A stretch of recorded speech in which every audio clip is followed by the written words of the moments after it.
Driven by AI, the Windows Recall feature is designed to track everything you do on your computer and makes the content searchable with simply natural language queries. It works like a photography memory, thereby allowing you to scroll back in time to find files, folders, images, apps, messages, text, and more. However, there are some downsides that you must keep in mind. That said, let me point out the 5 major drawbacks of the Windows Recall feature.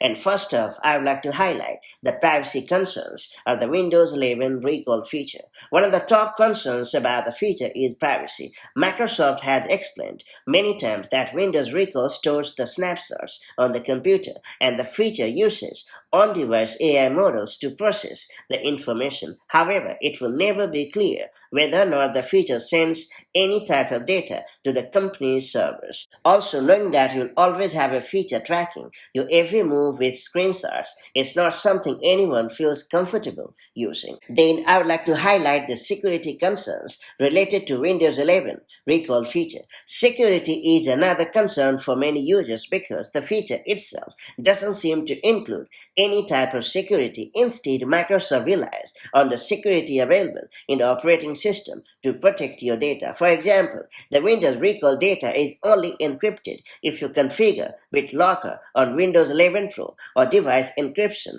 of Windows 11 Home. Moreover, the feature isn't password protected, meaning that if you configure the device to log in automatically, anyone with physical access to the computer can check and find out everything you have been doing on your computer.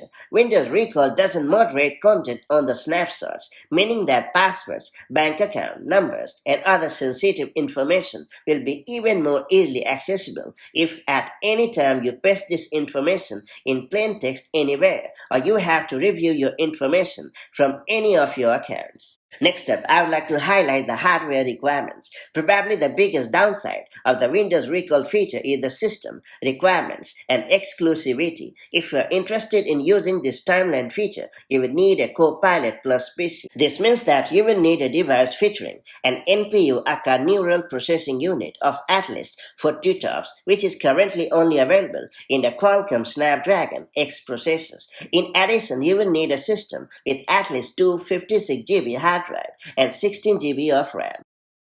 Next up, I would like to highlight the huge storage allocation. Windows Recall isn't cheap in storage since it requires a lot of space to build and maintain the database. If you have a device with 256 GB SSD, the default space allocation will be 25 GB. On a 512 GB SSD, the default storage allocation will be 75 GB. And if you have a 1 TB SSD, the default space allocation will be 150 GB. Furthermore, it is important to note that 256 GB will only store up to 3 months of recall data. So if you want to go further in time, you'll only have to allocate more space. But you may also need to upgrade the storage to change the settings. And finally, I would like to state that Windows 11 Recall is not a complete search feature. Sure, Microsoft is touting this feature as something you can count on to find anything such as files, folders, messages, emails, pictures, and more. But remember, this is for anything you have done on your computer. If you haven't opened a file, Windows Recall won't have a record of it, so you won't be able to find it. Also, as the storage allocation fills up, the feature will start deleting the oldest snapshots to make space for newer information. And if you have the feature to set to a space allocation of 25 GB, you won't be able to find a document, website, or image after 3 months. And that's pretty much it. So these are the major downsides of the brand new Windows 11 Recall. Now that you have known my thoughts, it's time to say your feedback as well. And I'll see you in the next video with more such handy tips and tricks. Till then, stay safe and have a great time. Bye.